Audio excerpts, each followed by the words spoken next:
بری 7 سالان کوبانی باجار یکی بو گوجبن کنترولا رژیم سوریه درکت.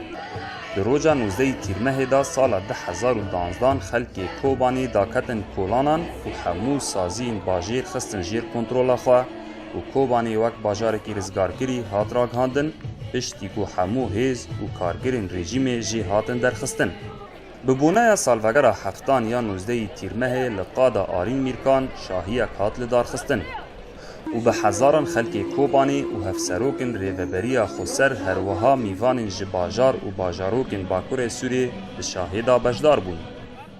هیرو روزه کی دیروکی اجبو ما کوبانی 19 تیر ماه وقتا گوتی بری 7 سالان وقت هیرو یعنی خلک کوبانی خواست خواجبن داگر کره که خلاص که این به دخته کی دابو و این گیجی بریار ما خلک کوبانی خلک روجافا کو ام خط خواستی یمین ام بمشینن ماجي كوبا دست بكر نوزدي ترماهي وكي هيرو بري 7 سالا ما رژیم بحث جویدر که درخست.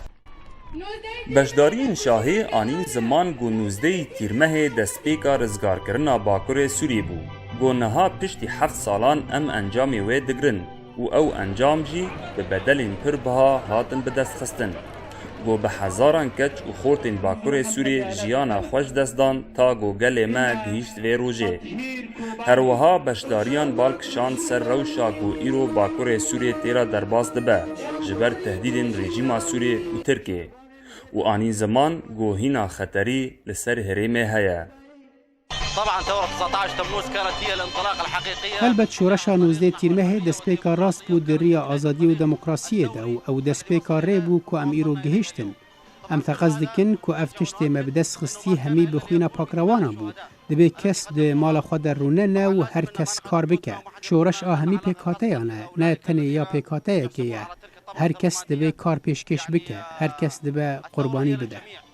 تیزانین گو ده سال 2011 دا لسوری سرهلدان هات دست پیکرن و اف سرهلدان در باسی شرکی نافخواهی بود ده نافبری رژیم سوری و اپوزیسیونه لی کردان خو نخست ناوا و آلوزه و پرانیا باجارین خواه به آوائه که آشتیانی جه رژیم رزگار کرن. محمود بالی دنگ امریکا، کوبانی.